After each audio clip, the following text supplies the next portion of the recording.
നമസ്കാരം, ഞാൻ doctor Sherry. ഞാൻ SUT പട്ടം ഹോസ്പിറ്റലിലെ അണുബാധ വിഭാഗത്തിൻ്റെ മേധാവിയാണ്. ഇന്ന് നമ്മൾ ഇരിക്കുന്നത് എല്ലാ വർഷവും ഡിസംബർ 1-ാം തീയതി വേൾഡ് എയ്ഡ്സ് ഡേ ആയിട്ട് ലോകത്ത് ആചരിക്കാറുണ്ട്. ഇത്തവണയും അതുപോലെ തന്നെ വേൾഡ് എയ്ഡ്സ് ഡേ ആയിട്ട് ഡിസംബർ 1-ാം തീയതി ലോകമെങ്ങും ആഘോഷിക്കുകയാണ്. ആഘോഷിക്കുക എന്ന് പറയാൻ പറ്റില്ല, അതിനെ ആചരിക്കുക. സോ ഇത്തവണ അതിൻ്റെ തീമായിട്ട് വെച്ചിരിക്കുന്ന overcoming disruption and transforming AIDS response. അതായത് ഓവർകമ്മിങ് ഡിസ്റപ്ഷൻ എന്ന് പറഞ്ഞാൽ ഈ പേഷ്യൻസിന് പല സ്ഥലത്തും ഫ്രീ ആയിട്ട് മെഡിസിൻസ് അങ്ങനത്തെ ഒരുപാട് കാര്യങ്ങൾ വരുന്നുണ്ട്. അതിനകത്ത് ഒരുപാട് ഫിനാൻഷ്യൽ കാര്യങ്ങൾ അങ്ങനത്തെ കാര്യങ്ങളൊക്കെ വരുന്നുണ്ട്. അപ്പോൾ അതെല്ലാം നിന്നു പോകുന്നത് ഒരു തരത്തിൽ ഇതിനകത്തുള്ള ഈ എയ്ഡ്സിനെ എലിമിനേറ്റ് ചെയ്യുക, 2030 HIV എന്ന അസുഖത്തെ പൂർണ്ണമായിട്ട് ഒഴിവാക്കുക അല്ലെങ്കിൽ ഇല്ലാതാക്കുക എന്നുള്ളൊരു ഉദ്ദേശത്തോടു കൂടിയാണ് ഇത് പോകുന്നത്. അപ്പോൾ പല സ്ഥലത്തും അത് ഡിസ്റപ്റ്റ് ആവുന്നത്, അത് പല സ്ഥലത്തും മുടങ്ങുന്നതായിട്ട് ശ്രദ്ധയപ്പെട്ടതുകൊണ്ടാണ് അതിൻ്റെ ആ ഫൈനാൻഷ്യൽ ബാക്കപ്പും മറ്റു കാര്യങ്ങളൊക്കെ വരാൻ വേണ്ടിയിട്ടാണ് അതിൻ്റെ ഒരു ഭാഗമുള്ളത്. രണ്ടാമത്തേത് HIV ബാധിതരോടുള്ള നമ്മളുടെ സമീപനം, അതായത് പൊതുവെ സമൂഹത്തിൻ്റെയും ആ ഒരു സമീപനത്തിൽ വരുന്ന ഒരു വ്യത്യാസം, മാറ്റം, ട്രാൻസ്ഫോർമേഷൻ, അത് കാര്യമായിട്ട് ഇത്തവണ ഉണ്ടാക്കണം. സോ അതുകൊണ്ട് നമുക്ക് ആദ്യത്തെ ഭാഗത്തെക്കുറിച്ച് നമുക്ക് അധികം സംസാരിക്കാനില്ലെങ്കിൽ പോലും രണ്ടാമത്തെ ഭാഗത്തെക്കുറിച്ച് നമുക്ക് കുറച്ചും കൂടെ സീരിയസ് ആയിട്ട് നമുക്ക് ചർച്ച ചെയ്യാനുള്ള അല്ലെങ്കിൽ മനസ്സിലാക്കേണ്ട, അവബോധം ഉണ്ടാവേണ്ട ഒരു ഭാഗമാണ് ഈ ബാധിതരോടുള്ള നമ്മുടെ റെസ്പോൺസ്.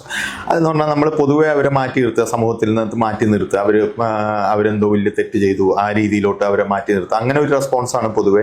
ഇതിനെപ്പോഴും ഒരുപാട് സ്റ്റിഗ്മയുണ്ട്, ഈ അസുഖത്തെക്കുറിച്ച് ഒരുപാട് തെറ്റിദ്ധാരണകളുണ്ട്. അതുപോലെ ആ പേഷ്യന്റിനെ തൊടുക, അവരോട് സംസാരിക്കുക, അവരടുത്തിരിക്കുക, അവരുടെ ഇടപഴകുക, റൂമിൽ താമസിക്കുക, അവരിൽ നിന്ന് അവരുടെ കഴിച്ച പ്ലേറ്റിൽ നിന്ന് ഭക്ഷണം കഴിക്കുക, അങ്ങനെ എല്ലാം അസുഖം പകരും എന്ന ഒരു തെറ്റിദ്ധാരണ പൊതുവെ സമൂഹത്തിൻ്റെ ഇടയിൽ നിൽക്കുന്നുണ്ട്. അപ്പം അത്തരം കാര്യങ്ങളെല്ലാം തീർത്തും തെറ്റിദ്ധാരണ, ജനമിഥ്യകളാണത്. അതിനകത്ത് യാഥാർത്ഥ്യമായിട്ടൊരു കുലബന്ധം പോലും അതിനകത്ത് ഇല്ല. അപ്പം ആ അവബോധം സമൂഹത്തിൽ ഉണ്ടാക്കുകയും അവരെ സമൂഹത്തോട് ചേർത്ത് നിർത്തുകയുമാണ് നമ്മൾ ചെയ്യേണ്ടത്.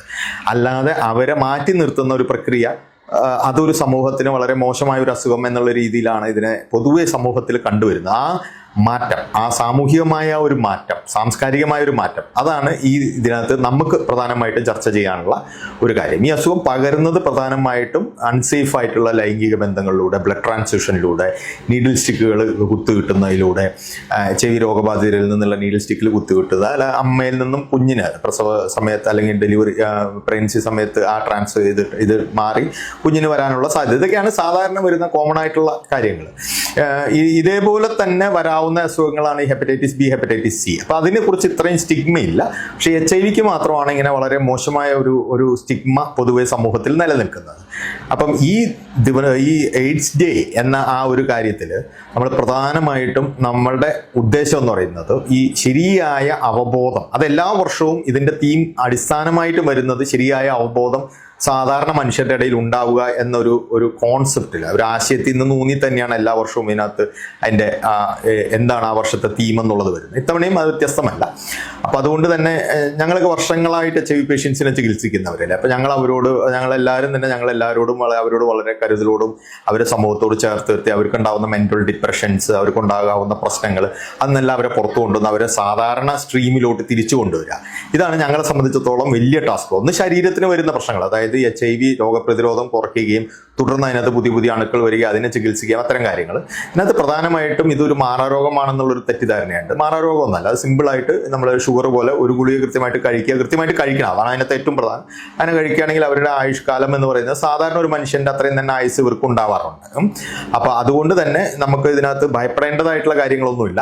പക്ഷെ കൃത്യമായ അച്ചടക്കത്തോടു കൂടിയുള്ള ഒരു മരുന്ന് കഴിക്കുന്നത്, മറ്റു രീതികളും മറ്റു പ്രശ്നങ്ങളെല്ലാം കൃത്യമായിട്ട് ഹാൻഡിൽ ചെയ്യുന്ന ആ അച്ചടക്കത്തോടു കൂടിയുള്ള ഒരു ജീവിതം നയിക്കുകയാണെന്നുണ്ടെങ്കിൽ HIV തീർത്തും ഒരു നിരുപദ്രവകാരികളായിട്ടുള്ള രീതിയിലോട്ട് വരുന്നുണ്ട്. അത് അധികം മരുന്നുകളില്ല, വളരെ കുറച്ച് മരുന്നുകളേ ഉള്ളൂ എന്ന് വെച്ച് വന്നു കഴിഞ്ഞാൽ അത് വലിയ പ്രശ്നമാണ്. ഒരു എങ്ങാനും മരുന്ന് കഴിക്കാതാവുക, അല്ലെങ്കിൽ മരുന്ന് അങ്ങനെ എന്തെങ്കിലും മരുന്നുണ്ടെങ്കിൽ ശരീരത്തിന്റെ പ്രതിരോധം കുറയുകയും ക്ഷയരോഗം, ഫംഗൽ ഇൻഫെക്ഷൻസ്, അങ്ങനെ പല അസുഖങ്ങൾ വന്ന് ഇവർ മരണപ്പെട്ടു പോകാനുള്ള സാധ്യത വളരെ കൂടുതലാണ്.